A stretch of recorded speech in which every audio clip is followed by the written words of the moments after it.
Hey guys, Toolman Tim here. Welcome back to the workshop where we build business, create community, find freedom, and share success. It's Monday, which means it's time for another Money Making Minute. And this week, as always, I've got a good one for you. I wanted to share with you guys my journey running through the Dewalt Warranty process, the good, the bad, and the ugly.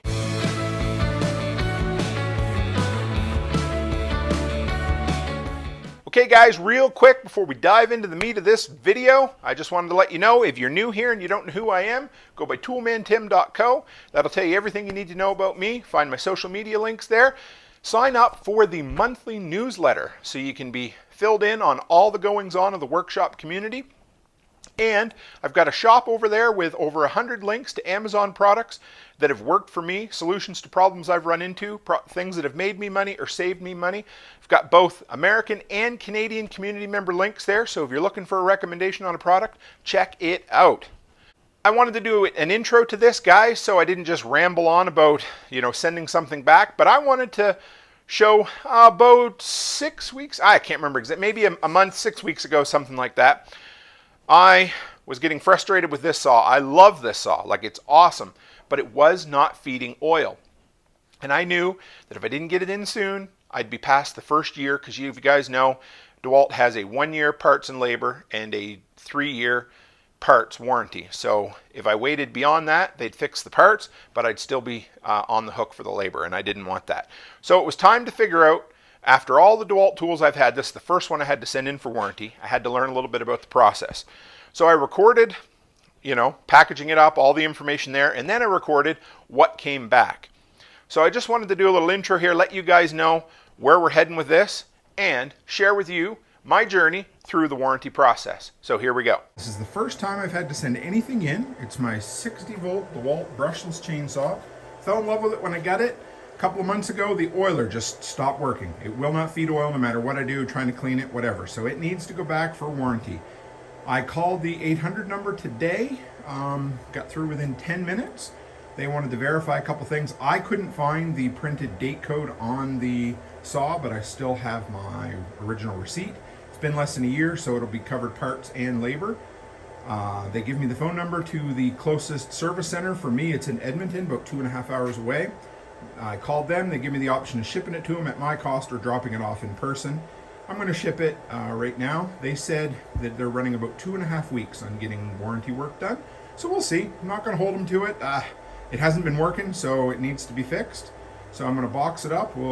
They asked me to include all of my pertinent personal information plus a copy of the receipt. I got it off Amazon July 26th last year. So that'll be simple. We'll print that off. I'm going to give it a good cleanup, drain the oil out of it, and then I'm going to put the whole thing in a garbage bag before I put it in a cardboard box. Okay, so she's all packaged up. I took the blade off, the bar off, just so it would save on space. And I wrapped I wiped it all off, drained the oil, wrapped it in a garbage bag, put it inside. Then I put the receipt with my contact information in a Ziploc bag so they can't miss it, it won't get wrecked. And one other pro tip, make sure you take off all old tracking bills, tracking, shipping labels, that kind of stuff, because sometimes in the past when I used to send in warranty work, once in a while they would grab the wrong number off a package, so either black it out or peel it off. Hey guys, Toolman Tim here.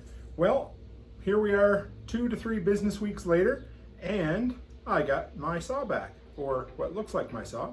Anyway, so I thought that where this was the very first time that I ever did a warranty return, I thought I would take you along on the journey with how the warranty return worked for me. And guess what? I sent it out on June 17th, and on June 15th, this showed up right here. And guess what? It wasn't my saw. They sent me a brand new saw. So, I wanted to tell you a little bit about my expectations and how they were exceeded and what went on from there. But like I said, they said it would take about 3 business weeks, so around 15 business days, something like that. It took about 20 business days, not complaining whatsoever. Had to ship it there, ship it back, so that's a couple of days on either side, well within my expectations. So about 2 days before this showed up, they called me, said, hey, we're working on your saw. There's a known issue. I told you guys about the oiler issue before. It turns out that it used to be that they would constantly feed oil, just a literal metric shit ton of oil would come out. So they put a little pin on there so that it would only squirt oil out every time the sprocket went around. And that was great, except from what he explained to me, it was basically the equivalent of welding aluminum onto cast iron, something like that, and the pins are failing left, right, and center. Now, all the new ones on the market have the new upgraded gear in them, but they have not got parts for warranty work yet. So they said it was going to be 3 to 4 months before they could get the part, and they didn't even know if they would. And they'd like to know if I wanted a brand new Dewalt chainsaw. And of course, what do you think I said? Absolutely. So here it is. I haven't even run it yet. I'm just rather excited. I just want to say, I think that Dewalt's service was incredible, above and beyond. I ended up having a nice chat with the repair guy for almost an hour on the phone. He filled me in on all kinds of stuff. Things like Dewalt just recently bought MTD, if you didn't know that. What else was there? A really cool program, at least in Canada, if you call the factory service centers and you're looking to trade in, or you have worn out 18 volt, the old style battery post style batteries, they'll give you a discount on the replacement batteries or tools in the 20 volt platform. Now, I don't know if that goes for in the States as well, but it's only for factory service centers. But he said that the discount was really good, like up to 40 to 50% off regular retail. Their regular retail, whatever that means. But I have to say, I thought that was rather cool. He also talked about an online program called Dewalt ServiceNet. Just Google that and you'll see they have exploded diagrams and factory manuals, everything for every power tool that Dewalt makes, owns, or has ever sold. So check that out as well. But I want to let you guys know that it appears that Dewalt stands behind their products. I have a second product out right now. We'll see how that returns, but it was my little 20 volt weed trimmer. I called them. I was a day before my 1 year, so parts and labor. And they said, don't worry, send it in, put a little note, let them know that I called them, and they said they'd take care of it. Hey, so I hope you enjoyed seeing that. It was fun for me. I still have my little 20 volt string trimmer that's out on warranty. I'll fill you guys in on social how that went, but I just thought this would be kind of a neat outside the box look at the Dewalt warranty process. So I hope you guys enjoyed it. If you're new here and you want to see more of this, or if you have suggestions for other videos, leave them in the comments below. Hit the subscribe button, hang around, because I love it when you come out and hang out in the workshop with me.